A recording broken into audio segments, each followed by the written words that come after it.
A disk of radius r and mass m undergoes pure rolling along the positive direction of x-axis. Its center of mass has a velocity u along the positive direction of x-axis, and that is equal to omega into r, where omega is the magnitude of the angular velocity.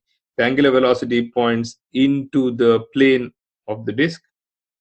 We are to find if there are any points on this plane about which the angular momentum of this pure rolling disk would be zero. So where is that point is the question. The clue to solution lies in this equation for angular momentum about any point P.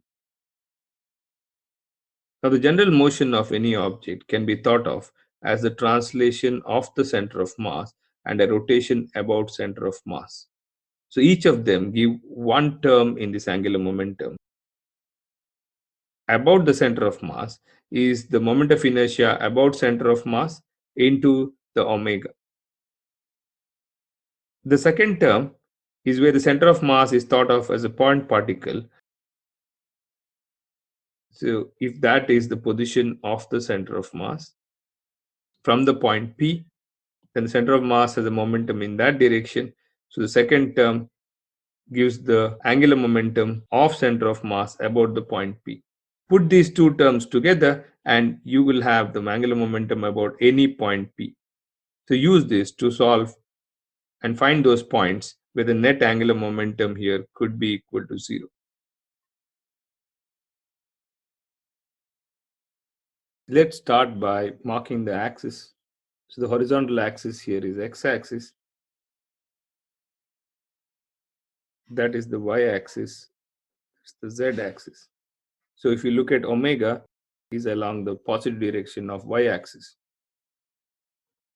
Now if you look at the angular momentum about the center of mass, that is due to the rotation out here. And that would be also along the positive direction of y-axis, and it would be equal to I into omega, which can be written as mr square by 2, that's for a disk, omega along j. We are looking for all points such that this term is 0. So this is along plus j as we just now discovered. So this term must be along the minus j for the sum to go to 0. Let us look at some sample points and figure out what is the meaning of this. If you were to look at some point which is at a height r, let's consider this point P. If you were to draw the vector to the center of mass, that would be this. That's along the direction of the x-axis, so it would be some number into I. Now if you look at this cross product, this is I, and look at the momentum of the center of mass is along the direction of the velocity, therefore it's mu along I. So the cross product would be I cross I in this term out here, and this term, second term here, would be 0. So let us now take a point below that, some point P below that, and look at the contribution from the second term again. The vector to the point would be again r center of mass vector. It would now have a component along the k, that's the positive direction of z-axis, plus a component along I. Before we write the vector form, let us try to have a physical understanding of it. So as the disk moves forward, the center would move along this line and move forward. Let us look at how the r center of mass would look like, well, when the center moves.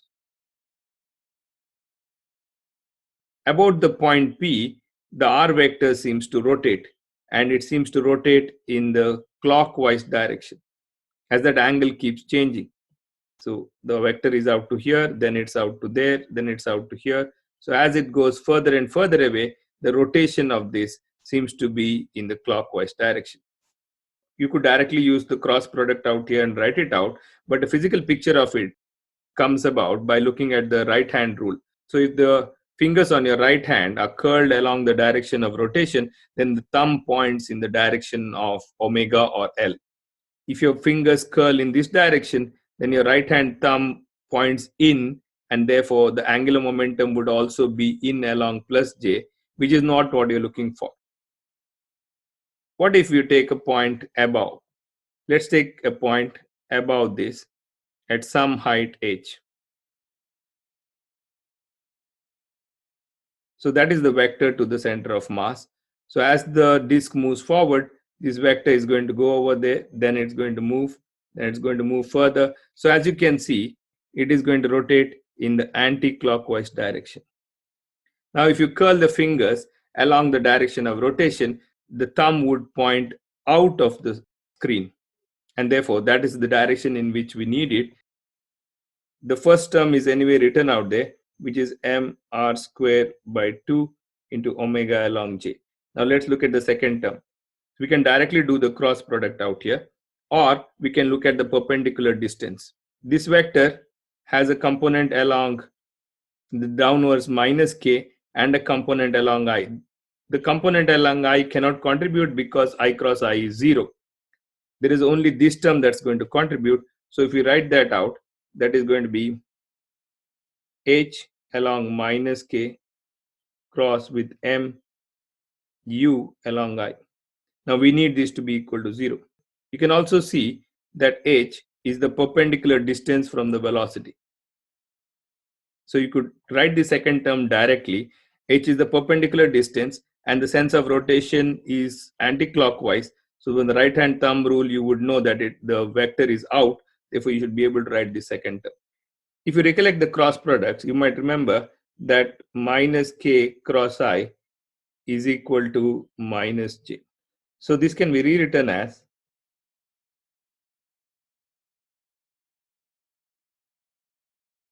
which implies that h is equal to r by 2. Therefore, all points on the line z is equal to 3r by 2, the angular momentum should be equal to 0.